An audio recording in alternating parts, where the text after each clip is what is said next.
여기는 정보의 비대칭성 그리고 역선택에 관한 문제야. 본문 일반적으로 경제학에서는 경제 주체들이 거래에 관한 정보, 완전한 정보를 지니고 있다고 가정한다. 우리가 경제 주체 그러면 개인부터 기업, 국가, 외국 전부 경제활동, 생산과 소비, 유통, 교역 이런 거 하는 주체가 경제 주체야. 그런데 일반적인 해석은 이런 거란 말이야. 경제 주체들이 거래를 할 때 완전한 정보를 가지고 거래한다. 이렇게 전제를 하고 경제 주체들이 경제활동을 한다고 생각해. 그 완전한 정보 상태가 성립하려면 모든 경제 주체들이 아까도 했지만 개인, 기업, 국가, 외국 원하는 정보를 아무런 비용을 들이지 않고 얻을 수 있어야 한다. 그런데 우리가 정보가 돈이지. 정보를 얻는데 우리가 하다못해 인터넷에서 어떤 고급 정보를 얻을 때 비용을 지불하잖아. 그러니까 비용을 지불하는 이 문제를 거론하지 않고 완전한 거래 정보를 갖고 있다. 이렇게 생각하는 건 잘못된 거죠. 자, 그러나 현실에서는 정보 취득 비용이 소요되므로 경제 주체들은 불완전한 정보를 지닐 수밖에 없다. 그리고 더욱 각 경제 주체마다 비용 제약이 상이하기 때문에 취득하는 정보의 양의 질 차이가 발생한다. 이러한 상황을 정보 비대칭 상황이라고 한다. 정보의 비대칭성은 결국 잘못된 선택을 가져온다고. 그게 바로 잘못된 선택, 역선택이 만들어지는 이유를 지금 정보를 가지고 이야기하는 거야. 그리고 개인이나 기업이나 국가나 외국은 경제 주체인데 비용 제약이 상이하다. 생각해봐. 개인이 정보를 취득하는 데 쓰는 비용과 기업이 정보를 취득하는 데 쓰는 비용은 어느 쪽이 많아? 기업이 당연히 많겠지. 개인은 비용에 어떤 제한이 있을 거고 기업도 있지만 기업은 비용 제한이 없는 이유가 뭐냐면 그 비용을 쓰고 더 많은 이윤을 창출한다면 그 과감하게 쓴단 말이야. 그래서 이렇게 비용 정보를 취득하는 비용의 제약이 다르기 때문에 얻는 정보의 양과 질도 분명히 차이가 있다. 그러니까 이 글은 정보의 비대칭성으로부터 시작되는 문제들을 설명하고 있는 거야. 자, 두 번째 문제를 가볼까?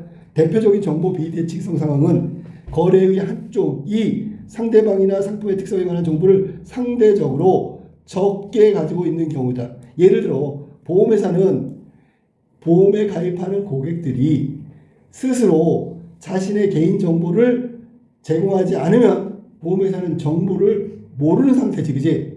그러니까 보험회사는 사고가 발생할 가능성 이거 가지고 보험료를 산정하는데 고객의 위험 수준이 어떤지 알지 못한단 말이야. 그러니까 위험한 사람을 가입시키면 보험회사는 보험금을 많이 지급하거나 혹은 자주 지급해야 되잖아. 그러니까 이게 보험회사가 정보가 취약하기 때문에 얻는 불이익이란 말이야. 이런 상황에서 정보가 부족한 척은 역선택의 문제, 잘못된 고객을 가입시킬 가능성이 있단 말이야. 역선택이란 정보의 비대칭성으로 인하여, 그러니까 역선택 전부 다 정보를 갖고 얘기하는 거야. 정보가 부족한 쪽, 경제주체가 정보를 많이 가진 경제주체 중 가장 바람직하지 않은 상대하고 거래되는 현상이야. 그러니까 잘못된 선택이죠.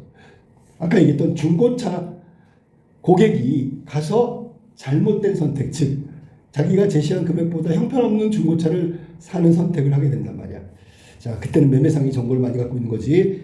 보험회사가 고객의 위험 수준을 정확히 판단할 수 없어. 이 말은 보험회사가 정보에 취약하다는 얘기고 평균적 위험 수준을 기준으로 보험료를 책정하면 자, 평균 수준. 근데 이 사람이 가입자가 자동차 레이서야.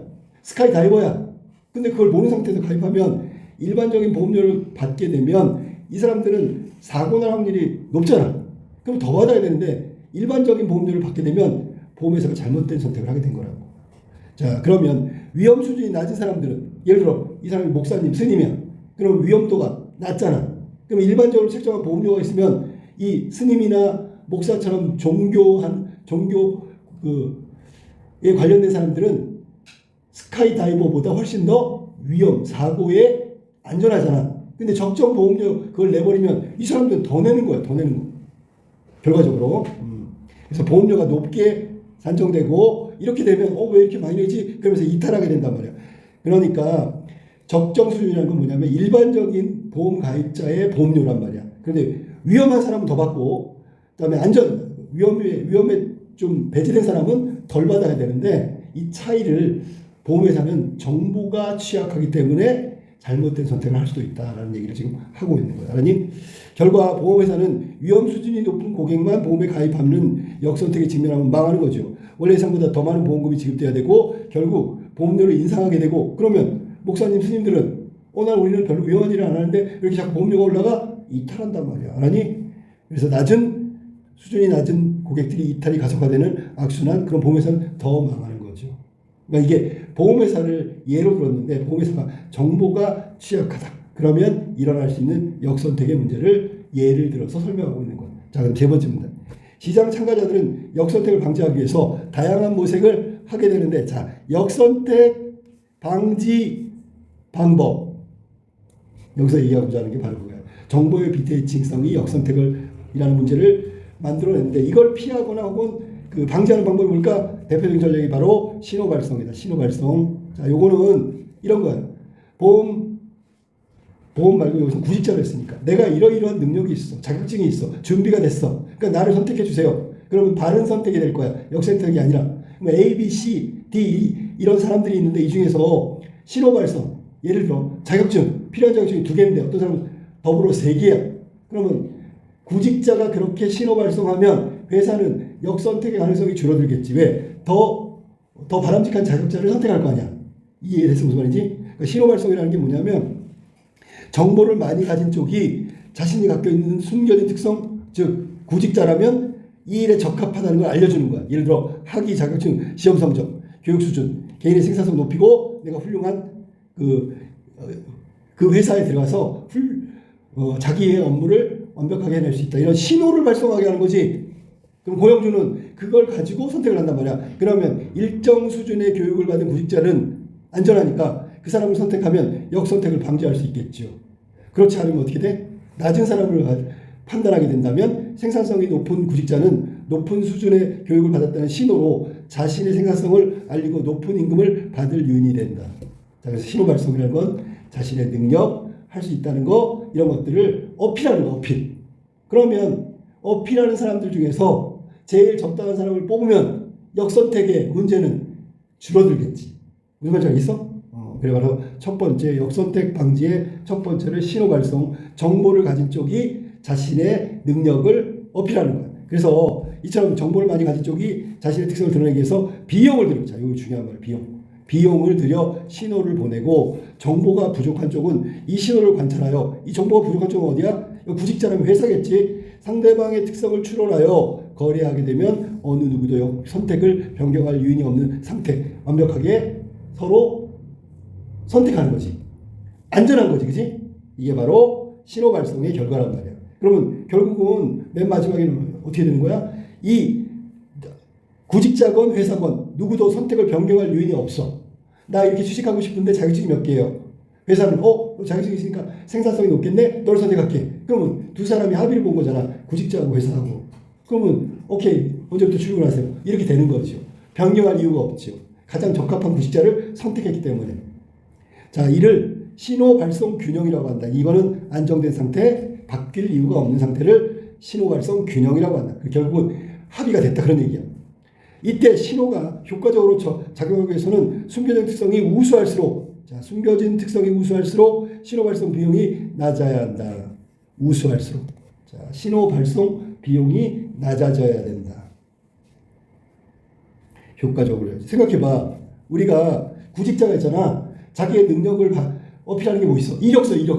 이력서 쓰는데 만약에 가정하자. 10,000원이라고 치자. 10,000원이 들어. 그러면 이 사람이 수중에 10,000원밖에 없으면 한 번밖에 신호 발송을 못 하잖아. 근데 이게 5,000원이 되면 어떻게 돼? 2번 하지, 2번. 그러니까 신호 발송 비용이 낮으면 낮을수록 신호 발송 효과가 높겠죠. 더 많이 자신을 어필할 테니까. 이해됐죠? 가령 생산성이 높은 구직자일수록 학위 자격증 등 일정한 교육 수준을 획득하는데 소요되는 교육 비용이 낮아야 하고 그러한 교육 수준이 구직자의 생산성을 구분하는 유효한 신호가 될 수 있다. 그러니까 더 많이 신호 발송할 수 있게 비용이 낮아야 된단 말이야. 동일하다면 어떻게 돼? 신호 발송 비용이 낮지 않고 다 동일하면 어떻게 돼? 그러면 우수한 구직자를 뽑거나 생산성 높다는 걸 어필하기가 어렵단 말이야. 그러면 이거는 양쪽 다 손해를 입게 되는 거란 말이야. 이해됐지? 무슨 말인지. 신호 발송을 많이 못하고요. 어필할 수 없다. 그 다음에 어필을 어필의 제약이 있기 때문에 회사는 더 좋은 사람을 뽑지 못하고 역선택의 가능성이 생긴단 말이야. 그러니까 비용이 낮아지는 게 효율적이 돼야 되겠죠. 자, 상품 시장에서 기업들이 보증 제도를 활용하는 것도 신호 발송의 예다. 자, 구직자가 하는 건 자기 능력이었지만 여기는 지금 상품 시장에서 기업들이 보증하는데 뭐 어떻게 하잖아? 품질이 좋은 상품을 생산하는 기업은 긴 보증 기간을 제공한다. 당연하죠. 이게 능력이잖아. 야, 자동차를 팔았는데 3년 무상 점검 이 차하고 자동차를 팔았는데 1년 무상 점검 그러면 어느 쪽이 더 소비자가 안심하고 신뢰하고 선택할까? 무상 점검이 긴 쪽이지. 이 길다는 건 뭐야? 우리 회사 자동차는 이만큼 잘 만들었어. 믿을만해. 그러니까 너 잘못해서 1년짜리 선택하지만 그건 역선택이야. 우리 거 선택해야지. 그러면 어떻게 돼? 자동차 회사가 자꾸 얘기해야지.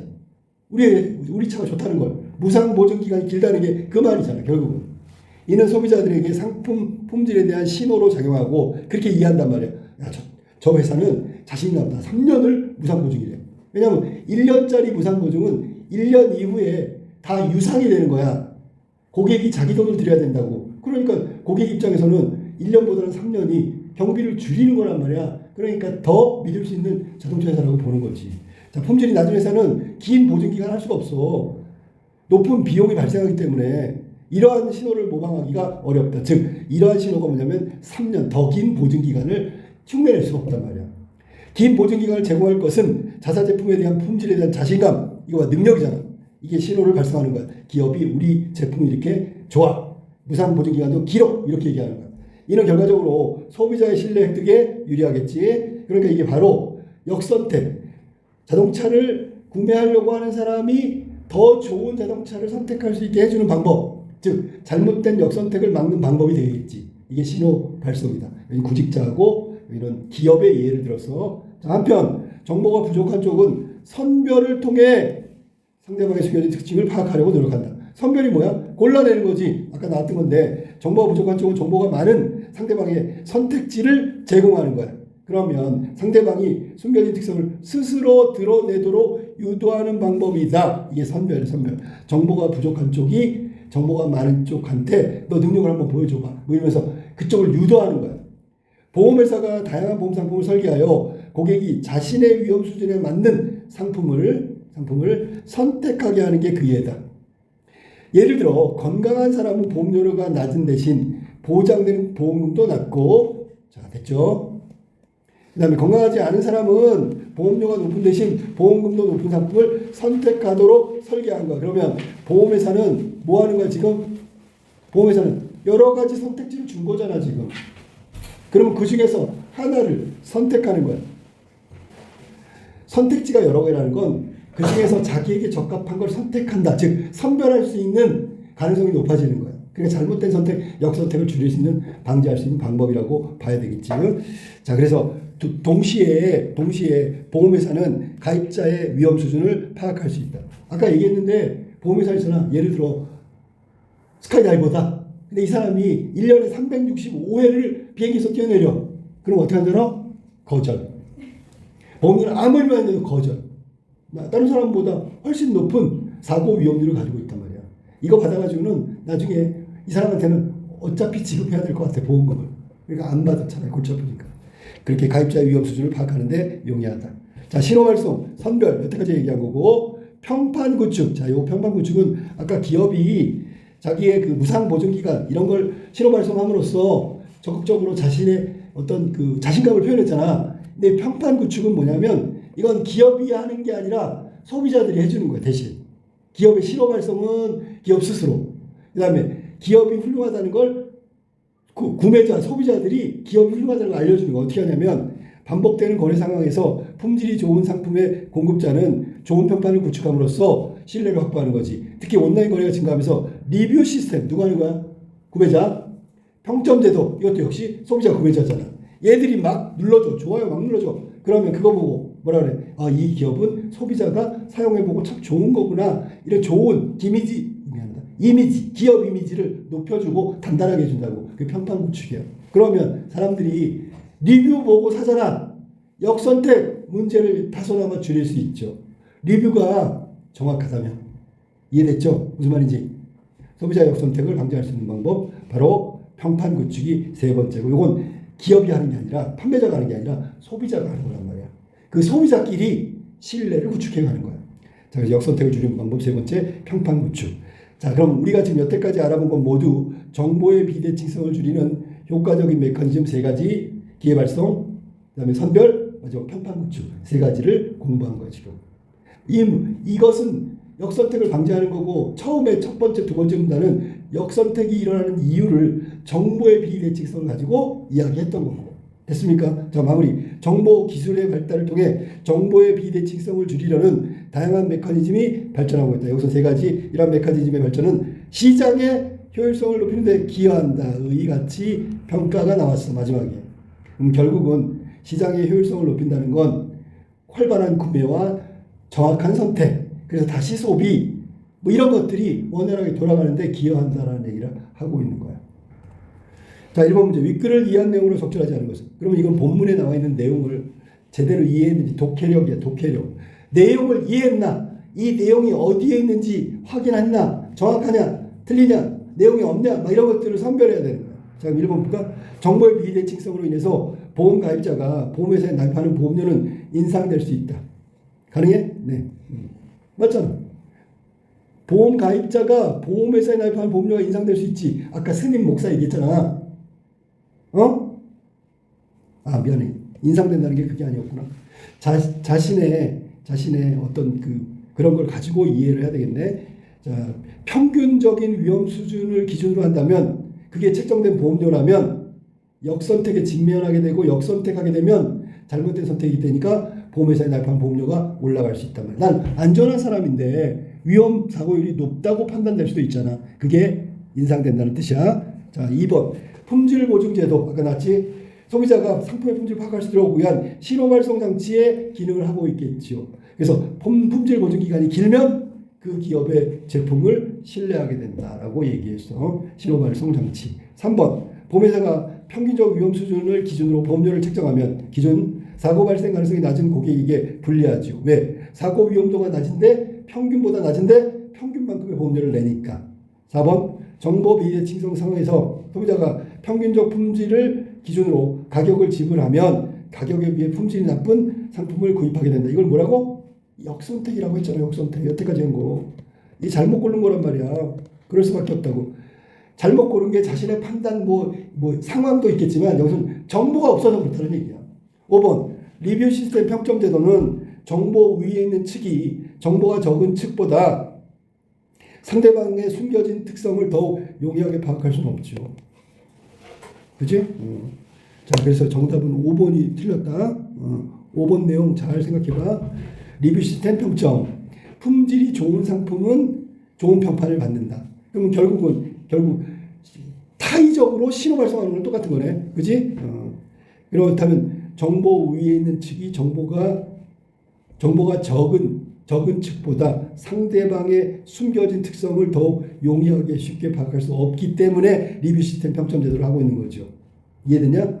그래서 여기서는 품질이나 신뢰도 이런 것들을 알 수가 없기 때문에 정보를 모르는 쪽이 정보를 위에 있는 쪽보다 없는 쪽이 알기 위해서 이렇게 하는 거니까 5번은 틀렸다고 봐야 되겠지. 그치?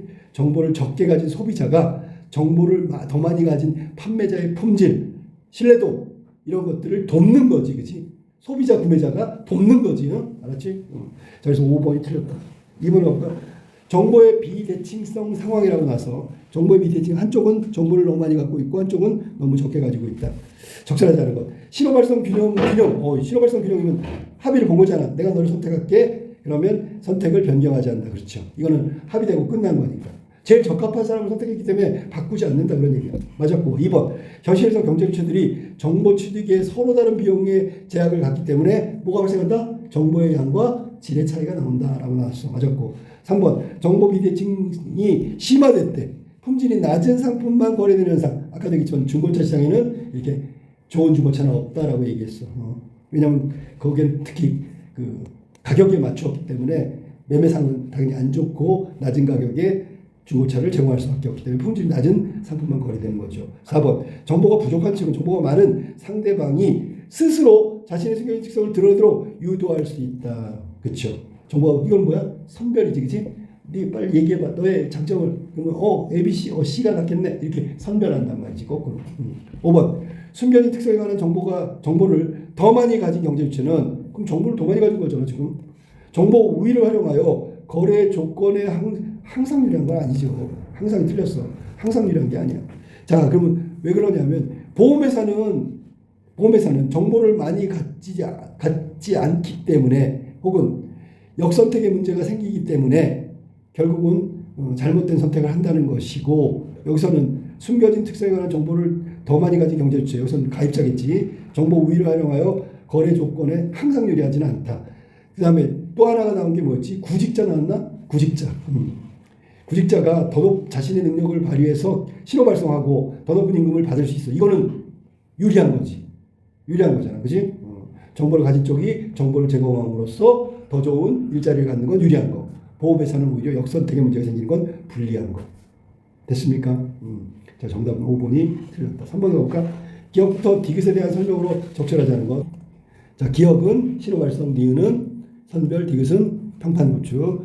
적절하지 않은 것. 기억은 정보의 위에 있는 측이, 정보 많이 가진 쪽이 어필하는 거라 해서 비용을 감수하고 취하는 행동이라고 볼 수 있고요. 2번, 니은은 정보가 부족한 쪽이 고르기 위해서 상대방의 숨겨진 특성을 쭉 선택할 수 있도록 드러내게 하는 전략이다. 맞았고요. 3번, 디귿은 온라인 거래 환경에서 리뷰 시스템과 평점 제도를 통해서 구현되죠. 4번, 기업과 니은은 모두 시장 참여자에게 각각 동일한 비용을 발생시키는 역선택의 문제 해결 방안이다. 각각 동일한. 자, 그러면 기업 같은 경우 시장 참여자가 거기서 지불하는 비용은 각각 다르다 그랬어. 그래야지 효율적이라 그래서 모든 비용이 동일하다. 기억해서 신호발송. 그게 아니라 차등적으로 있어야지만 더 효율성이 제고된다라고 얘기했지, 그지? 그러니까 여기서는 동일한 비용이 발생시키는 역선택의 문제를 해결할 수 있는 방안이다. 이거 기억은 맞았네, 그지? 기회 발송은 비용이 다르니까. 니은은 정보가 부족한 쪽이 선별이니까 스스로 드러내게 하는 전략이야. 그러니까 스스로 드러낸다는 건 구직자가 있잖아. 더 적극적으로 구직 활동을 하는 사람이 있겠지. 그러니까 동일한 비용이 아니지요. 알았냐? 무슨 말인지? 그걸 좀 잘 생각해봐. 기업의 효율성은 동일한 비용이면 효율성이 떨어지고, 니은 같은 경우에는 동일한 비용을 쓰면서 구직자가 활동하는 게 아니라 더 적극적으로 하는 사람이 있기 때문에 비용이 달라진다라고 얘기해요. 정답은 4번이 틀렸네. 5번, 기업부터 디귿까지 모두 정보의 비대칭성으로 인한 것을 방지하기 위해서, 즉 역선택의 문제를 완화하거나 방지하게 하는 데 기여한다. 정답은 4번이 틀렸네. 자, 그 다음에 4번을 가볼까? A의 이유를 추론한 내용. 자, 별표할게. 추론 문제 나왔는데 이런 문제가 좀 틀릴 가능성이 크지, 그지? 자, 추론한 이유. 아까 얘기했는데 소요 비용이 낮아야 하는 이유가 뭘까? 낮아야 한다. 그래야지 위에서 말하는 정보의 비대칭성을 좀 극복할 수 있는 방법이라고. 동일하면 어떻게 돼? 선별하기 어렵지. 동일하면 역선택의 문제가 생기겠지. 그래서 결국 모든 구직자의 동일한 정보의 전달 기능이 사라진다. 5번 정답. 신호의 정보 전달 기능이 사라지기 때문에 낮아야 한다. 낮아져야지만 가능하다는 얘기야. 그래서 신호 발송이라는 게 정보를 더 많이 가진 쪽이 덜 가진 쪽에다가 숨겨진 특성을 자발적으로 어필하는 행위라고 그랬잖아. 그지? 예를 들면 그 보험회사가 뭐 하는 거야? 운전자의 운전 습관 데이터를 제출할 요구를 하잖아. 이게 아무도 모르는 운전자만의 숨겨진 특성이겠지. 그러니까 보험회사는 모르니까 그거 달라고 하는 거란 말이야. 그러면 여기는 지금 그거를 그렇게 하지 않으면 신호 정보의 전달 기능이 사라지기 때문에 낮아야 한다. 그래서 적극적으로 하게 된다. 그런 얘기야. 자, 그러면 5번으로 갈까? 5번. 이게 데이터 아까 나온 게 이거예요. 습관 데이터. 지금 4번 문제에서 5번의 답인 이유를 다시 한번 설명해 주면 뭐냐면 신호 발송 비용이 낮아야지만 신호가 효과적으로 작용하기 때문에 그렇단 말이야. 만약에 동일하면 신호 정보 전달 기능이 사라진다. 즉 효과가 떨어진다. 그런 얘기야. 그래서 낮아야만 한다라고 얘기하는 거야. 자, 그 다음에 5번 다시 가볼게. 보험회사가 개인의 갖고 있는 숨겨진 특성, 그러니까 운전습관 데이터 제출을 요구하는 내용을 여기 보기에서 제시했단 말이야. 적절하지 않은 걸 한번 찾아봅시다. 운전습관에 따른 보험료 차등화는 자, 이거 봐. 아까 사고 위험 수준 정도. 그래서 보험료를 올릴 건지 낮출 건지, 적정을 받을 건지 이런 것들을 하는 게 정보가 적은 보험회사가 정보가 많은 가입자에게 요구하는 거란 말이야. 과다지급 문제가 뭘까? 이게 역선택이지, 보험회사에. 그거를 줄일 수 있어? 네.